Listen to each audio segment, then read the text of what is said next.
Assalamualaikum warahmatullahi wabarakatuh. Halo, apa kabar semuanya dimanapun Anda berada? Semoga dalam keadaan sehat selalu ya. Dan jangan lupa untuk tetap berbahagia. Di sini bersama dengan saya Eko Sudaryanto akan membahas materi tentang laporan keuangan. Apa itu laporan keuangan? Yuk langsung kita simak videonya. Pengertian laporan keuangan. Laporan keuangan adalah catatan informasi keuangan suatu perusahaan pada suatu periode tertentu yang dapat digunakan untuk menggambarkan kinerja perusahaan tersebut. Karakteristik laporan keuangan. Karakteristik laporan keuangan itu ada 4. Yang pertama adalah relevan. Yang kedua, andal. Yang ketiga, dapat dibandingkan. Dan yang keempat, dapat dipahami. Relevan maksudnya, informasi yang disajikan dalam laporan keuangan dapat mempengaruhi keputusan ekonomi bagi penggunanya. Andal artinya, informasi yang disajikan dalam laporan keuangan menyajikan semua fakta yang ada secara jelas dan jujur, serta informasi yang disajikan telah terverifikasi. Dapat dibandingkan maksudnya, informasi yang terkandung dalam laporan keuangan dapat dibandingkan dengan laporan keuangan periode sebelumnya atau laporan keuangan entitas lain pada umumnya. Dapat dipahami, maksudnya laporan keuangan yang disajikan dapat dimengerti dan dipahami oleh para penggunanya. Bentuk laporan keuangan menurut PSAK wajib kita ketahui itu ada 5. Yang pertama adalah laporan laba rugi. Yang kedua, laporan neraca. Yang ketiga, laporan arus kas. Yang keempat, laporan perubahan ekuitas. Yang kelima, catatan atas laporan keuangan. Laporan laba rugi adalah income statement atau profit and loss statement, yaitu merupakan laporan keuangan yang berfungsi untuk menilai kinerja keuangan, apakah perusahaan mengalami keuntungan atau kerugian pada satu periode akuntansi. Komponen laporan laba rugi terdiri dari 2 komponen, yaitu komponen pendapatan dan komponen beban. Rumus untuk menghitung laporan laba rugi yaitu pendapatan dikurangi dengan beban sama dengan laba usaha. Bentuk laporan laba rugi itu ada 2. Yang pertama single step dan yang kedua adalah multiple step. Single step adalah laporan laba rugi yang tidak memisahkan pendapatan, sehingga pendapatan antara pendapatan usaha dan luar usaha digabung menjadi satu. Dan begitu juga beban antara beban usaha dan beban luar usaha digabung menjadi satu. Laporan laba rugi bentuk multiple step, yaitu laporan laba rugi yang memisahkan antara kegiatan usaha dan kegiatan luar usaha, yaitu pendapatan usaha dikelompokkan menjadi 2, pendapatan usaha itu sendiri dan pendapatan di luar usaha. Sementara bebannya juga dipisahkan menjadi 2 kelompok, yaitu beban usaha dan beban luar usaha. Untuk lebih jelasnya, mari kita simak contoh soal berikut ini. Data pendapatan salon laris pada bulan Maret 2019 sebagai berikut. Pendapatan salon 20 juta, pendapatan bunga 400.000, beban gaji karyawan 4.500.000, beban listrik 2 juta, beban air 800.000, beban pemakaian perlengkapan 400 juta, beban iklan 600.000, beban administrasi bank 60.000. Diminta buatlah laporan laba rugi single step dan laporan laba rugi multiple step. Mari kita buat langkah-langkahnya. Yang pertama yaitu kita susun bentuknya laporan single step. Kita buat judulnya dulu, judul laporan, yaitu terdiri dari nama perusahaan, nama laporan, dan periode laporan. Kemudian berikutnya kita susun pendapatan, yaitu terdiri dari yang pertama pendapatan salon dan pendapatan bunga. Kita gabung jadi satu. Jumlahnya Rp20.400.000. Kemudian beban juga kita gabung jadi satu antara beban usaha dan beban luar usaha. Beban usahanya yaitu beban gaji karyawan Rp4.500.000, beban listrik 2 juta, beban air 800.000, beban pemakaian perlengkapan 4 juta, beban iklan 600.000, dan beban luar usahanya adalah beban administrasi bank yaitu 60.000. Jumlah beban 11.960.000. Jadi laba usahanya pendapatan dikurangi beban Rp8.440.000. Bentuk yang kedua yaitu bentuk multiple step. Cara membuatnya sama. Yang pertama kita buatkan judul laporan yang terdiri dari nama perusahaan, nama laporan, dan periode laporan. Di sini kita akan memisahkan antara pendapatan usaha dan pendapatan luar usaha, dan begitu juga beban usaha dan beban luar usaha. Kita masukkan dulu yang pertama, pendapatan usaha, yaitu dari pendapatan salon 20 juta. Kemudian berikutnya beban usaha terdiri dari beban gaji karyawan 4.500.000, beban listrik 2 juta, beban air 800.000, beban pemakaian perlengkapan 4 juta, beban iklan 600.000. Jumlah beban usaha Rp11.900.000. Kemudian berikutnya baru memunculkan pendapatan dan beban luar usaha.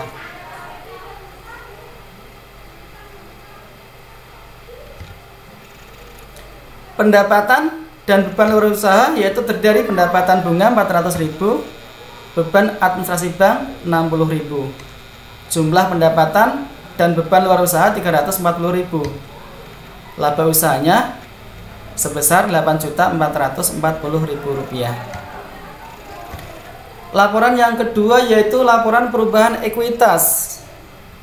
Laporan perubahan ekuitas adalah laporan yang menggambarkan perubahan baik berupa peningkatan atau penurunan modal perusahaan selama satu periode. Komponen laporan perubahan ekuitas yaitu terdiri dari modal awal ditambah laba dikurangi dengan prive sama dengan modal akhir. Rumus perhitungannya adalah modal awal ditambah dengan laba dikurangi dengan prive sama dengan modal akhir. Contoh soal. Mari kita simak soal berikut ini untuk lebih jelasnya. Data salon laris pada bulan Maret 2019 sebagai berikut. Modal salon awal 1 Maret 2019 sebesar 80 juta rupiah. Laba rugi diterima pada bulan Maret sebesar 8.440.000 rupiah. Prive penggunaan keperluan pribadi pemilik usaha yaitu 5 juta rupiah. Diminta laporan perubahan ekuitas. Cara membuatnya sama, kita buatkan judul laporan dulu yaitu terdiri dari nama usaha, nama perusahaan, nama judul laporan, dan periode laporan. Kemudian berikutnya kita masukkan dulu modal salon awal yaitu 1 Maret 2019 sebesar 80 juta rupiah. Kemudian ditambah dengan laporan laba rugi 8.440.000 rupiah. Kemudian dikurangi dengan prive 5 juta rupiah menjadi modal akhir 31 Maret 2019 sebesar 83.440.000 rupiah. Yang ketiga adalah laporan neraca. Laporan neraca atau dikenal dengan nama balance sheet adalah laporan keuangan yang menunjukkan posisi dan informasi keuangan sebuah perusahaan yang meliputi perubahan aktiva, harta, dan perubahan pasiva, hutang dan ekuitas. Komponen raca terdiri dari 3 komponen, yaitu harta, utang, dan modal. Rumus perhitungan laporan raca adalah harta sama dengan hutang ditambah dengan modal. Untuk lebih jelasnya, mari kita simak contoh soal berikut ini. Bentuk raca itu dibagi menjadi 2, bentuk skontro dan bentuk stafel. Contoh soal. Data keuangan salon laris pada bulan Maret 2019 sebagai berikut, yaitu terdiri dari kas 20 juta, piutang usaha 6 juta, perlengkapan salon 10.500.000, peralatan salon 25.500.000, akumulasi penyusutan peralatan 1.500.000, kantor 80 juta, akumulasi penyusutan kantor 4 juta, hutang usaha 13.060.000, hutang bank BNI loan 40 juta, modal salon 80 juta, dan prive 5 juta. Diminta buatlah laporan raca bentuk skontro dan laporan raca bentuk stafel. Laporan raca bentuk skontro itu laporan raca yang terdiri dari sebelah kiri dan sebelah kanan bersebelahan, itu namanya skontro. Dan laporan raca stafel itu laporan raca yang disusun urut dari atas ke bawah. Cara membuatnya laporan skontro. Yang pertama, membuat judul nama perusahaan, judul laporan, dan periode laporan. Ini kalau bentuk sederhananya namanya bentuk T, sebelah kiri dan sebelah kanan. Sebelah kiri adalah kelompok harta dan sebelah kanan adalah kelompoknya pasiva, itu hutang sama ekuitas. Kelompok harta itu terdiri dari kas, kita masukkan kasnya 20 juta. Kemudian piutang usaha 6 juta, perlengkapan salon 10.500.000 rupiah, peralatan salon 25.500.000 rupiah. Akumulasi penyusutan peralatan, karena ini akumulasi dikurung karena akan mengurangi jumlah aktiva peralatan salon. Kemudian berikutnya kantor 80 juta, akumulasi penyusutan kantor 4 juta, sama dikurung, akan mengurangi akun kantornya, sehingga jumlah akun harta atau kelompok harta sebesar 136.500.000 rupiah. Kemudian sebelah kanannya terdiri dari utang dan ekuitas. Utangnya terdiri dari utang usaha, kita masukkan 13.060.000 rupiah. Utang BNI loan 40 juta rupiah, jumlah utang 53.060.000 rupiah. Ekuitas yaitu terdiri dari modal salon, kita ambilkan dari laporan perubahan modal sebesar 83.440.000 rupiah. Jumlah utang dan ekuitas sama dengan 136.500.000 rupiah. Jadi jumlahnya seimbang dengan harta, sama. Kemudian yang kedua, bentuk stafel. Cara membuatnya sama. Yang pertama, harus ada judul laporan, yaitu terdiri dari nama perusahaan, judul laporan, dan periode laporan. Bentuk stafel itu urut dari atas ke bawah, yaitu dari kelompok harta paling atas, kemudian disusul dengan kelompok utang, kemudian yang terakhir baru kelompoknya ekuitas. Kita masukkan langsung. Dari kelompoknya harta, kas 20 juta, piutang usaha 6 juta, perlengkapan salon 10.500.000 rupiah, peralatan salon 25.500.000 rupiah, akumulasi penyusutan peralatan, ingat dikurung 1.500.000 rupiah, kantor 80 juta, akumulasi penyusutan kantor 4 juta rupiah, jumlah harta 136.500.000 rupiah. Diikuti berikutnya adalah kelompoknya hutang. Hutang usaha 13.060.000 rupiah, hutang BNI Bank BNI Loan 40 juta rupiah, jumlah hutang 53.060.000 rupiah. Ekuitas terdiri dari modal salon 83.440.000 rupiah. Jumlah hutang dan ekuitas Rp136.500.000. Jumlahnya sama dengan kelompok harta. Yang keempat, laporan arus kas. Laporan arus kas atau cash flow statement adalah laporan keuangan yang memberikan informasi tentang aliran kas perusahaan yang masuk dan aliran kas perusahaan keluar. Komponen laporan arus kas terdiri dari kegiatan operasi, kegiatan investasi, dan kegiatan pendanaan. Ada 3 kegiatan.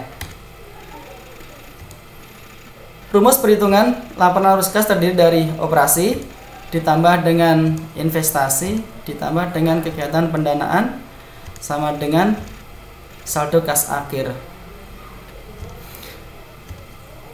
Bentuk laporan arus kas ada 2 bentuk. Yang pertama adalah bentuk metode langsung, yang kedua adalah tidak langsung. Untuk lebih jelasnya, mari kita simak contoh soal berikut ini. Data kas salon laris pada bulan Maret 2019 sebagai berikut. Saldo kas awal 10 juta, pengambilan prive 5 juta, penerimaan kas. Data penerimaan kas, pendapatan salon 20 juta, pendapatan bunga 400.000, penerimaan piutang Rp2.960.000. Data pengeluaran kas, membayar beban gaji karyawan Rp4.500.000, membayar beban listrik 2 juta, membayar beban air 800.000, membayar beban iklan 600.000, membayar beban administrasi bank Rp60.000. Diminta buatlah laporan arus kas dengan metode langsung.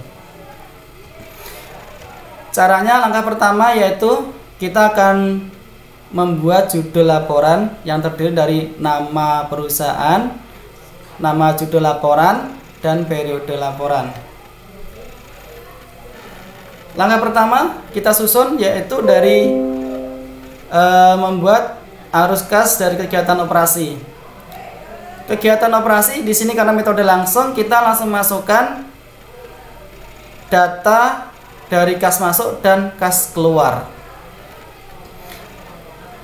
Kas masuk akan menambah kas dan yang kas keluar akan mengurangi. Yang dari kegiatan operasi biasanya ini kita ambilkan dari kegiatan-kegiatan yang untuk operasional, contohnya seperti dari usaha jasa, dari usaha dan pembayaran beban, itu adalah kegiatan operasi.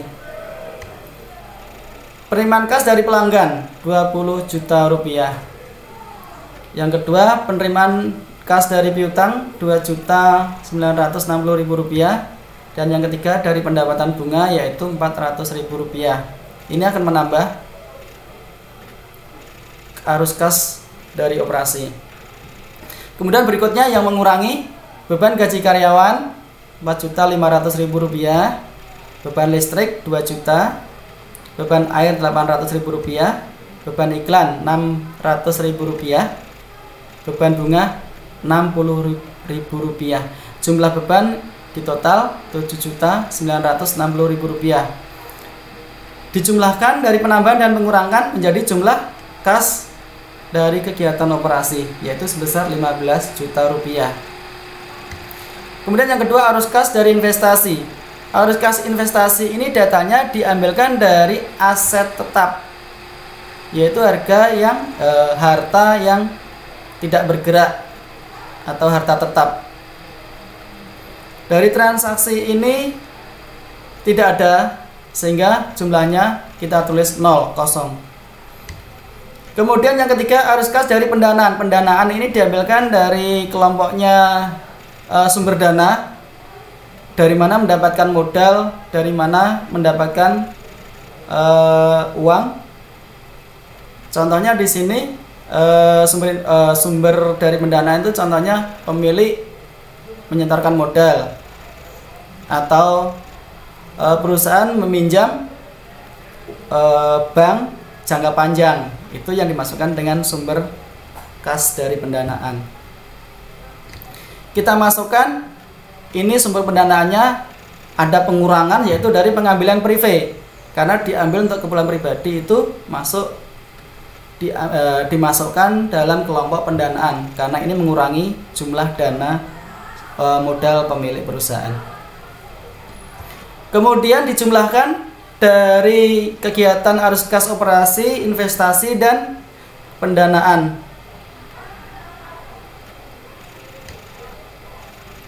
Penambahan dari kegiatan 1, 2, 3 yaitu sebesar 15 juta dikurangi dengan 5 juta sama dengan 10 juta. Kemudian kita masukkan saldo kas awal dari data soal yaitu sebesar 10 juta. Kemudian saldo kas akhir sebesar 20 juta. Ini kita cocokkan dengan laporan neraca, jumlah kasnya harus sama. Yang kedua, metode tidak langsung. Dalam metode tidak langsung ini kita akan membalik laporan, yaitu kita membuktikan dari laporan laba rugi dan laporan neraca. Jadi kita harus butuh data, dua laporan itu kita bandingkan. Yang pertama, langsung aja kita buat. Yang pertama, kita membuat datanya dulu yang akan kita olah.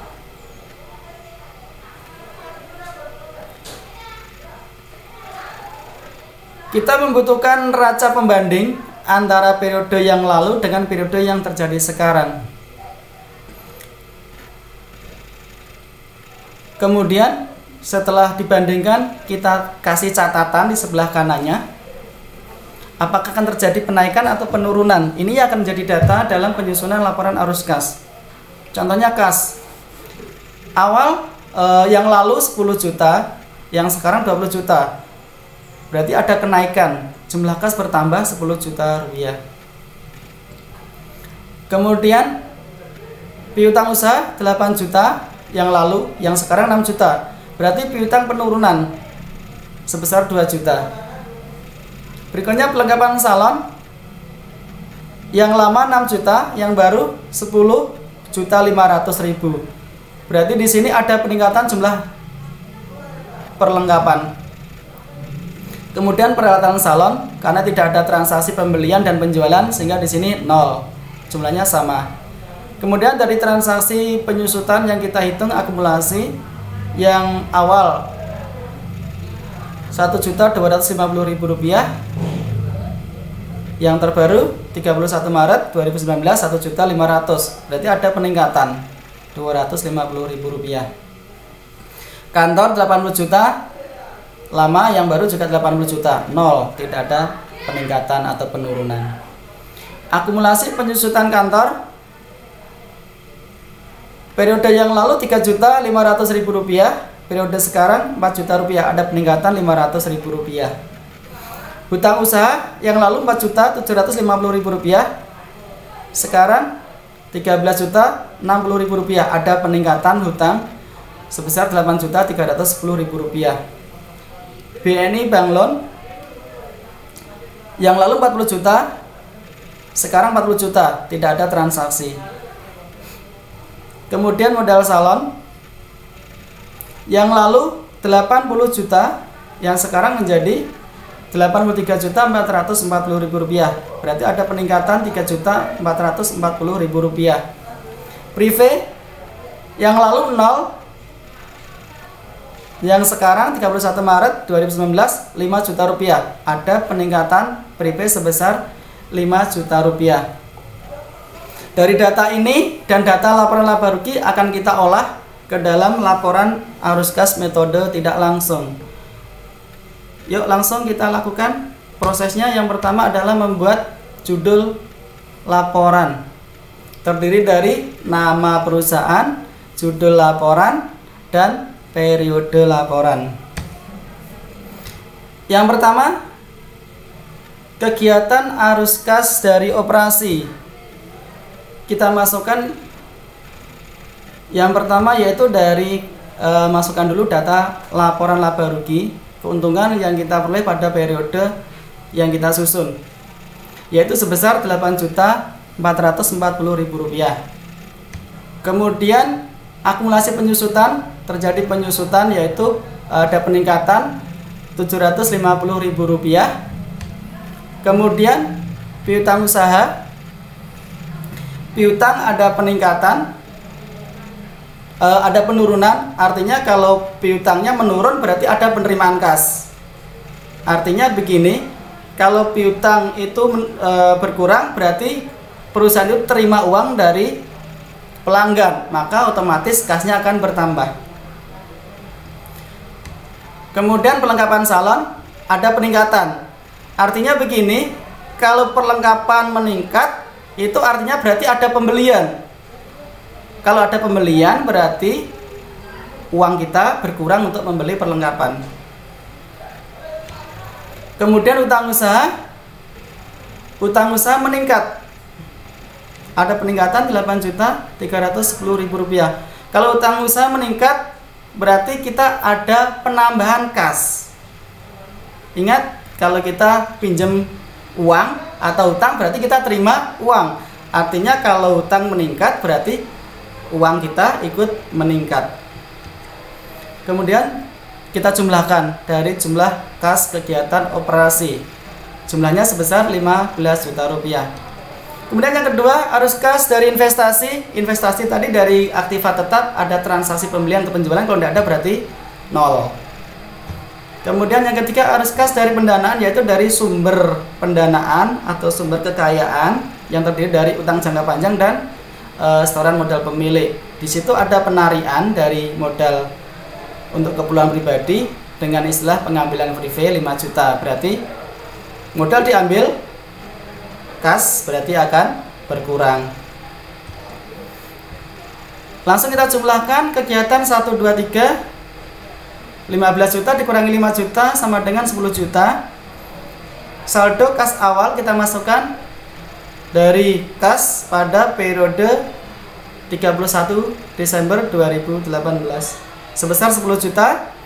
Kemudian dijumlahkan dari penambahan transaksi 1, 2, 3 ditambah dengan saldo kas awal menjadi saldo kas akhir, yaitu 20 juta rupiah.